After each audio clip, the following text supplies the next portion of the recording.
Hello friends, मैं सुचेता आपका स्वागत करती हूँ विद्यार्जन में। आज 10 महत्वपूर्ण क्वेश्चन हैं जो कि बाल मनोविज्ञान से हैं। हम उन्हें कम समय में करने की कोशिश करेंगे। चलिए स्टार्ट करते हैं।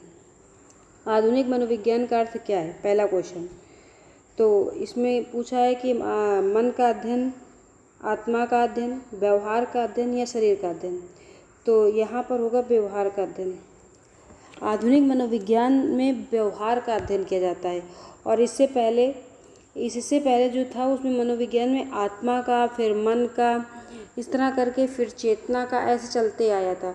और एक आधुनिक मनोविज्ञान के जो जन्मदाता हैं वो विलियम वुंट को माना जाता है। नेक्स्ट क्वेश्चन, शिक्षा मनोविज्ञान की उत्पत्ति का वर्ष कौन सा माना जाता है? यहाँ पर पूछा है शिक्षा मनोविज्ञान की उत्पत्ति का वर्ष कौन सा माना जाता है। तो यहाँ पर है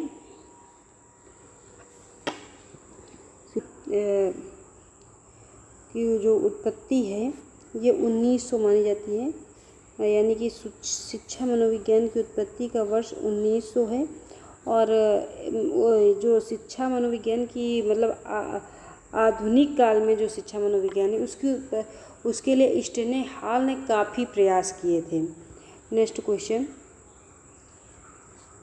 शिक्षा मनोविज्ञान का संबंध किससे नहीं है? यहाँ पर इन्होंने पूछा है कि शिक्षा मनोविज्ञान का संबंध किससे नहीं है, यानी कि 3 से संबंध होगा और किसी एक से संबंध नहीं होगा। तो हम स्टार्ट करते हैं। शिक्षा मनोविज्ञान व्यवहार का अध्ययन, मानव व्यवहार का अध्ययन, बिल्कुल शिक्षा मनोविज्ञान में मानव के व्यवहार का अध्ययन होता है। और फिर शिक्षा मनोविज्ञान में मानसिक प्रक्रियाओं का अध्ययन, बिल्कुल मानसिक प्रक्रियाओं का ही भी अध्ययन होता है। और नेक्स्ट, शिक्षा मनोविज्ञान में सीखने के तरीकों का अध्ययन, ये भी होता है। और संचार माध्यमों का अध्ययन नहीं, शिक्षा मनोविज्ञान में संचार माध्यमों का अध्ययन नहीं होता, यानी कि जो गलत है वही सही है। नेक्स्ट क्वेश्चन,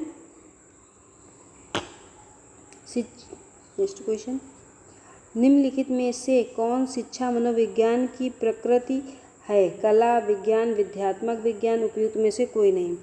तो यहाँ पर जो है, यहाँ पे आंसर होगा सी, यानी कि थर्ड, विद्यात्मक। और इसमें मैं आपको एक बात बताऊं कि शिक्षा मनोविज्ञान ना तो पूर्ण रूप से कला है और ना ही पूर्ण रूप से विज्ञान है, और यानी कि हम कह सकते हैं कि ये कला और विज्ञान दोनों का मेल है। नेक्स्ट क्वेश्चन, शिक्षा मनोविज्ञान की दृष्टि में से निम्नलिखित में से कौन सा कथन सत्य है? इसमें उन्होंने कहा है कि मनोविज्ञान की दृष्टि से कौन सा कथन है जो सत्य है, बाकी एक सही होगा, बाकी सब गलत है। तो बच्चे अपने ज्ञान का स्वयं अर्जन करते हैं। हाँ, बिल्कुल बच्चे अपने ज्ञान का स्वयं अर्जन करते हैं।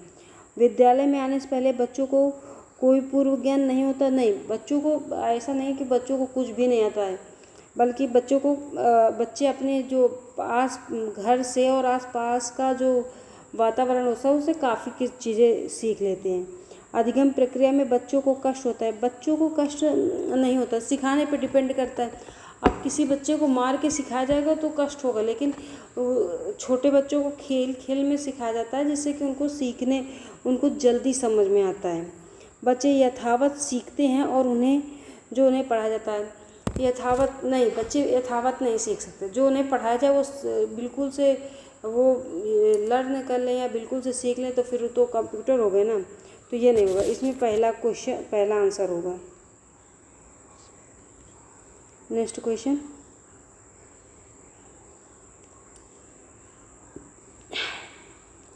एक शिक्षक को अपने विद्यार्थी की क्षमताओं को समझने का प्रयास करना चाहिए। निम्न में से कौन से क्षेत्र इस उद्देश्य के संबंध रखता है? यानी कि इन्होंने पूछा है कि जो एक शिक्षक को अपने विद्यार्थी की क्षमताओं को समझने के प्रयास करना चाहिए, और जब वो प्रयास करेगा तो उसको किससे संबंध होना चाहिए? सामाजिक दर्शन से, मीडिया मनोविज्ञान से, शिक्षा मनोविज्ञान से, शिक्षा समाजशास्त्र। तो यहाँ पर होगा थर्ड, शिक्षा मनोविज्ञान से। शिक्षा मनोविज्ञान जो है जो बच्चे की शैक्षिक परिस्थितियाँ हैं, व्यवहार है, उसका अध्ययन करने में सहायक होता है। नेक्स्ट क्वेश्चन, बालक मनोविज्ञान के आधार पर कौन सा कथन सर्वोत्तम है? यहाँ पर है होगा, तो इन्होंने पूछा बालक नहीं, सॉरी, बाल मनोविज्ञान के आधार पर कौन सा कथन सर्वोत्तम है?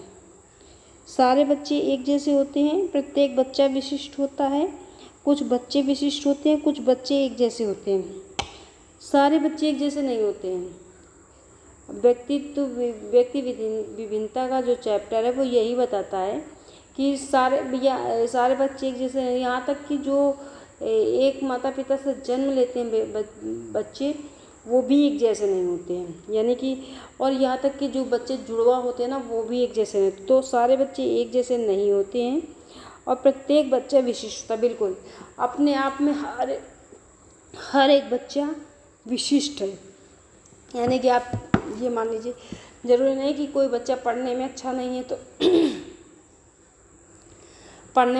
है तो वो अगले किसी काम में अच्छा नहीं हो सकता। हो सकता है कोई बच्चा पढ़ने में ना अच्छा हो, किसी अन्य एक्टिविटी में बहुत अच्छा हो। इसलिए हर बच्चे की अपनी एक विशेषता होती है और वो विशिष्ट होता है। कुछ बच्चे विशिष्ट होते हैं, नहीं, ये तो जब प्रत्येक बच्चा विशिष्ट होता है तो कुछ की तो कोई बात ही नहीं है। और कुछ बच्चे एक जैसे होते, एक जैसे भी नहीं, जब व्यक्ति विभिन्नता है तो एक जैसे बच्चे होने की कोई बात नहीं है। नेक्स्ट क्वेश्चन, प्राथमिक शिक्षा के लिए बाल मनोविज्ञान का ज्ञान आवश्यक है, क्योंकि इन्होंने कहा है, यदि सीधा सी बात इन्होंने कहा है कि यदि प्राथमिक शिक्षा, यदि कोई शिक्षक बनता है तो उसको बाल मनोविज्ञान की शिक्षक मतलब ज्ञान होना क्यों आवश्यक है।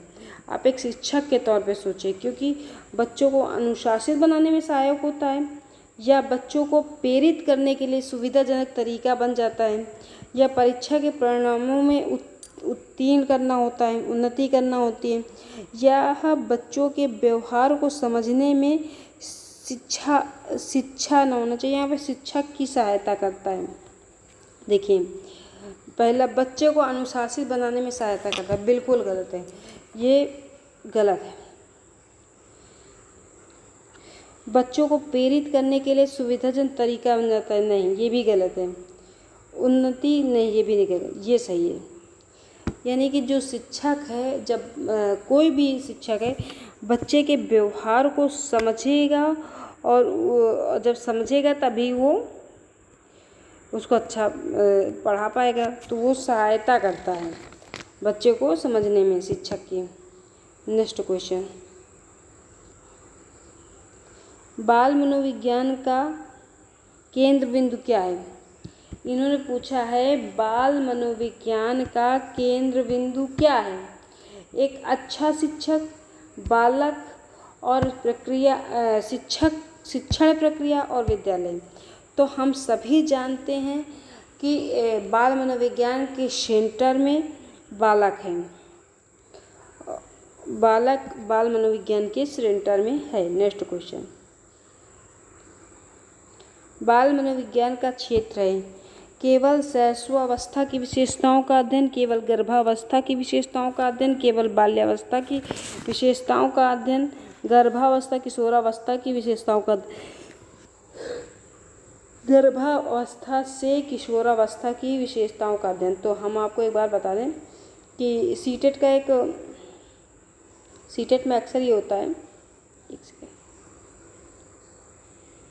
हाँ, सीटेट का होता है जहाँ पर भी केवल होता है उसको कट कर देते हैं, केवल जो आता है वो निगेटिव पॉइंट चला जाता है। और यहाँ पे जब बच्चा गर्भ में आता है और किशोरावस्था तक का अध्ययन बाल मनोविज्ञान में किया जाता है। नेक्स्ट क्वेश्चन, अच्छा, 2 क्वेश्चन है जो मैं आपको ऐसे छोड़ रही हूँ, और आप प्लीज़ इसका आंसर कमेंट बॉक्स में दीजिए और पहला इसमें हम पढ़ लेते हैं, मकतब किस स्तर की शिक्षा देता है। यहाँ पे इन्होंने पूछा है कि मकतब जो है ये किस स्तर की शिक्षा देता है, प्राथमिक, उच्च, माध्यमिक, ये पहला है। और किस घोषणा पत्र को भारतीय शिक्षा का शिलालेख कहा जाता है। तो इन्होंने पूछा है किस घोषणा पत्र को भारतीय शिक्षा का शिलालेख कहा जाता है। ये 2 क्वेश्चन का आंसर आप प्लीज़ कमेंट बॉक्स में दीजिए, मुझे अच्छा लगेगा। Thank you for watching. और अभी तक मैंने 1-2 वीडियो डाली है, नहीं डाली है 10 दिन 20 दिन में, लेकिन अभी मैं कोशिश करती हूँ कि डेली एक वीडियो, छोटी सी वीडियो बनाकर ज़रूर डालूँ। Thank you for watching. Please आप इस चैनल को लाइक करें, शेयर करें और सब्सक्राइब करें।